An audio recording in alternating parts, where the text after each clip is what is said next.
1. The bridal chamber in general. In Gnostic tradition, the bridal chamber is a sacred space where the divine union occurs. It is referred to as the Holy of the Holies in the Gospel of Philip. The Holy of the Holies is the bridal chamber. This phrase highlights the sacredness of the bridal chamber as a place of divine communion. The rite of the bridal chamber is closely linked with other rites, especially baptism. It is considered one of the 5 seals, a set of rites that represent significant stages of spiritual ascent and transformation. At its core, the bridal chamber is a rite of unity. However, the interpretation of the bride and bridegroom varies within Gnostic texts. The bride and bridegroom may be seen as different aspects of the self, spiritual entities, or even allegories for the soul and spirit. The union between the bride and bridegroom is symbolic of the reconciliation of dualities, be they masculine and feminine, or soul and spirit. This rite can symbolize a vow of chastity, the acquisition of a garment of light, or even a wedding in imitation of Christ and Sophia's union. 2. The bridal chamber as a vow of sexual abstinence. In the Gospel of Thomas, Jesus states, "Many are standing at the door, but it is the solitary who will enter the bridal chamber."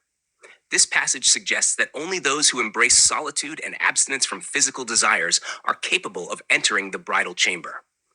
The rite, therefore, involves a vow of chastity, in which the catechumen pledges fidelity to a spiritual being in the upper aeons.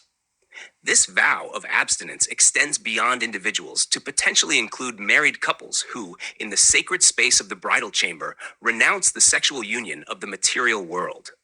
The rite of the bridal chamber involves a union, but not in the physical sense.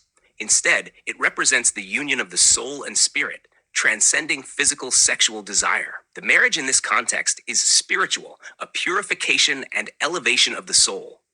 The rite facilitates this connection with the divine, especially with Christ, symbolizing the soul's ascent to the upper aeons. The bridal chamber as the union of soul and spirit. The soul, in Gnostic thought, is typically considered feminine, while the spirit is masculine. This duality is central to the idea of the bridal chamber.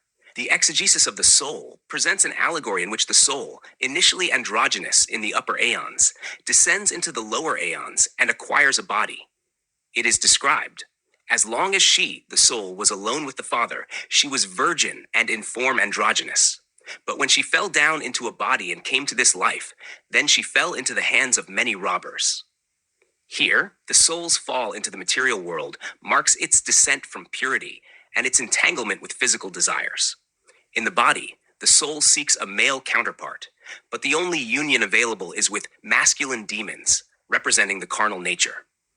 This interaction is likened to prostitution, where the soul is lost in material pleasures until she repents and turns to Christ.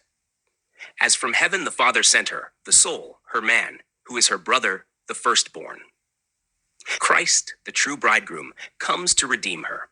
Through the rites of baptism and the bridal chamber, the soul purifies herself, preparing to unite with Christ, her true spiritual husband. The union in the bridal chamber is not physical but spiritual. The soul, in the presence of Christ, leaves behind her desire for carnal pleasure and experiences a divine, non-physical union. But then the bridegroom, according to the Father's will, came down to her into the bridal chamber, which was prepared, and he decorated the bridal chamber. This symbolic marriage represents a union of the soul and spirit, where the soul receives spiritual regeneration and the seed of life. She got from him the seed that is the life-giving spirit. The union between the bride and bridegroom, as described in the exegesis of the soul, is the restoration of the original unity lost by Adam and Eve. For they, Adam and Eve, were originally joined one to another when they were with the Father before the woman. Eve led astray the man, who is her brother Adam. This marriage has brought them back together again. Through this sacred union, the soul is restored to its original androgynous state in the upper aeons. 4. Conclusion. The rite as a vow of sexual chastity. In Gnostic thought, the bridal chamber represents a vow of sexual abstinence and spiritual transformation. While the soul is in the body, it is drawn to carnal desires, represented by union with masculine demons. However, through repentance and the sacred rites, the soul turns to Christ, the true bridegroom, and unites with him spiritually in the bridal chamber. The result of this union is the regeneration of the soul, which receives the life-giving spirit, ultimately making the soul complete. The bridal chamber, therefore, is not merely a ritual of sexual abstinence, but a profound spiritual experience of purification, redemption, and union with the divine. Whether performed by individuals or couples, it represents the purification of the soul, the renunciation of physical desires, and the restoration of spiritual unity, allowing the soul to ascend to the upper aeons, where it finds its true androgynous state. In texts like Sylvanus, the bridal chamber also represents the soul's enlightenment as it embraces the mind over the body. O soul, persistent one, be sober and shake off your drunkenness, which is the work of ignorance. If you persist and live in the body, you dwell in rusticity. When you entered into a bodily birth, you were begotten. Come into being inside the bridal chamber. Be illuminated in mind. This suggests that the bridal chamber is not only about union with the divine spirit, but also the attainment of divine knowledge and understanding.